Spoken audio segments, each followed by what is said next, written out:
Salad ഉണ്ടാക്കുന്നതാണ്.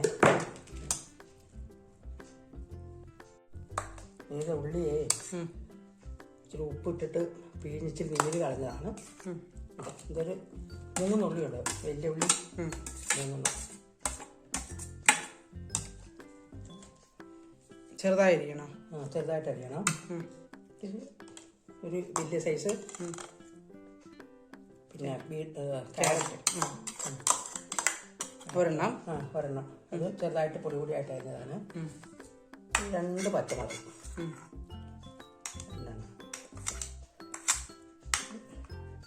Medium size 2 തക്കാളി.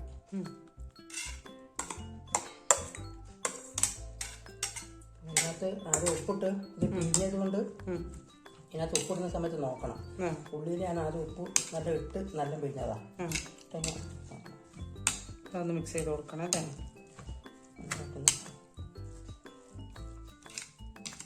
Mix ചെയ്ത് ഒരിച്ചിരി മല്ലിച്ചപ്പം കൂടെ ഇട്ട് ഇതിനകത്ത് കുറച്ച് തൈര് ഒഴിക്കാനുള്ളതാണ്.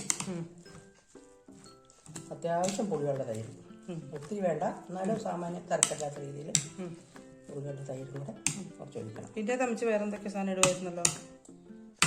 എന്തായിട്ടിരുന്ന മറ്റേ മാതള നാരങ്ങ. അന്നേരം മാതള നാരങ്ങ ഇപ്പം ഇല്ലല്ലോ ഇടാൻ, പെട്ടെന്നുള്ള പരിപാടിയല്ല. ഉണ്ടെങ്കിൽ ഇടാം അല്ലേ? ഉണ്ടെങ്കിൽ അത് നല്ല രസമാണ്, നല്ലൊരു കളറായിട്ട് നിൽക്കും. ഇതിപ്പോൾ നീ പെട്ടെന്ന് ഇച്ചിരി ഉണ്ടാക്കി തരുമെന്ന് ചോദിച്ചുകൊണ്ട് ഉള്ള സാധനം കൊണ്ട് ഉണ്ടാക്കിയതാണ്. അതിനകത്ത് ഈ കക്കരി മുറിച്ചിട്ടാലും നല്ലതാണ്. ഒന്നിപ്പോൾ അതില്ലല്ലോ.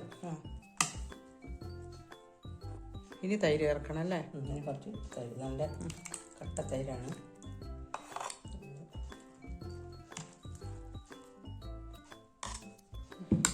മിക്സ് ചെയ്തിട്ട് ഉപ്പ് നോക്കണം.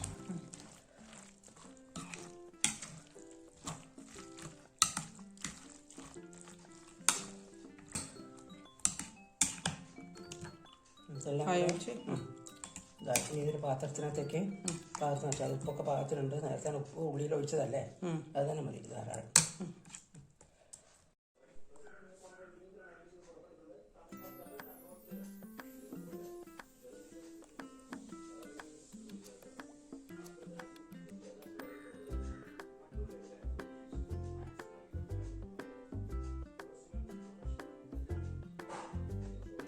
അപ്പം അമ്മച്ചിയുടെ സ്പെഷ്യൽ സള്ളാസ് റെഡി ആയിട്ടുണ്ട്. ഇനി നമുക്ക് പുതിനയില ചമ്മന്തിയും കൂടെ അരച്ചെടുക്കാം. അതിന് 1 കപ്പ് തേങ്ങ, പുതിനയില, കാന്താരി മുളക്, 1 വെളുത്തുള്ളി, ചെറിയ കഷ്ണം ഇഞ്ചി, കുറച്ച് കറിവേപ്പില, ഉപ്പ്, അതുപോലെ തന്നെ ചെറിയൊരു കഷ്ണം വാളംപുളി. ഇത്രയാണ് നമുക്ക് ആവശ്യമുള്ളത്.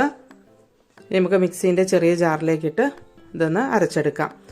ആദ്യം പുളിയും കാന്താരി മുളക്, ഇഞ്ചി, വെളുത്തുള്ളി, അതുപോലെ തന്നെ കറിവേപ്പില, പുതിനയില, ഉപ്പും ചേർത്ത് അതൊന്ന് നന്നായി അരച്ചെടുക്കുക.